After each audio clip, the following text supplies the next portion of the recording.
बघा 2014 पासून एक मोदी सरकार आल्यापासून म्हणजे आम्ही गुजरातमध्ये मोदी साहेबांनी जे करून दाखवला लोकांना वाटलं की देशामध्ये सुद्धा तसे करून दाखवतील.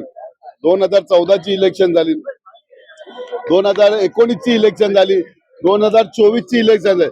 सलग 3 वेळा पंतप्रधान होण्याचा मान मोदीजींना मिळाला.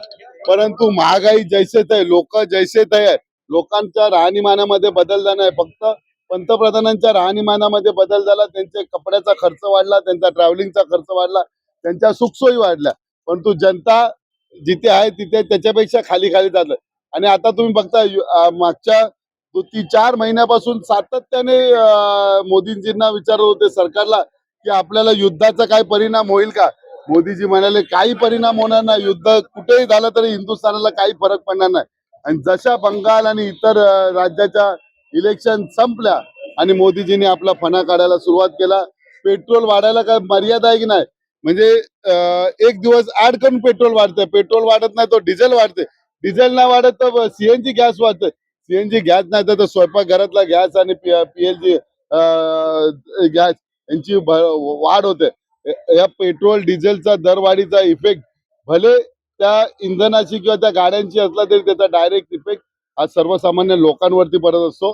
कारण प्रत्येक गोष्टी आणण्यासाठी आणि नेण्यासाठी ट्रॅव्हलिंग होते आणि ते सगळ्या ट्रक टेम्पो असाचा उपयोग होतो. आणि त्यांनी जर रेट वाढवलं की ऑटोमॅटिक भाज्यांचा रेट वाढतोय, भाज्यांचा रेट वाढतो, डाळी बिळी सगळ्यांचा रेट वाढतोय. त्यामुळे मध्यमवर्गीय लोकांचा कंबरडा मोडलाय. ज्यावेळी भाजपचा राज्य नव्हता त्यावेळी स्मृती इराणी आणि ज्यांचे प्रवक्ते होते 2 आणि 5 रुपये जर घरगुती गॅसचा भाव वाढ झाले तर दुसरे गॅस सिलेंडर डोक्यावर घेत होते. आज तर गॅस सिलेंडरचा भाव गगनाला भिडलाय. भाजपचे नेते गेले कुठे, यांना शोधायला आता बक्षिसं लावली पाहिजे.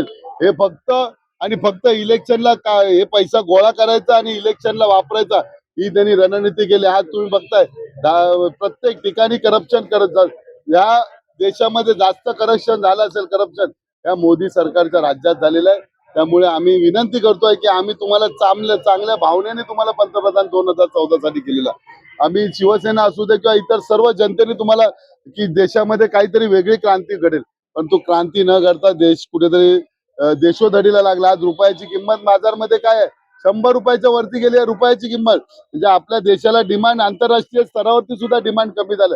आज मलेशियामध्ये आपला 1 रुपया आणि त्यांचा 24 रुपये, म्हणजे छोटा देश असून सुद्धा आपल्या पैशाची व्हॅल्यू एवढी 24 पटीने पुढे. म्हणजे अशी परिस्थिती जर झाली तर थोड्या दिवसांनी आपण भिकेला लागू आणि पाकिस्तान पेक्षा सुद्धा बेकार हालत आपल्या हिंदुस्थानाची होईल.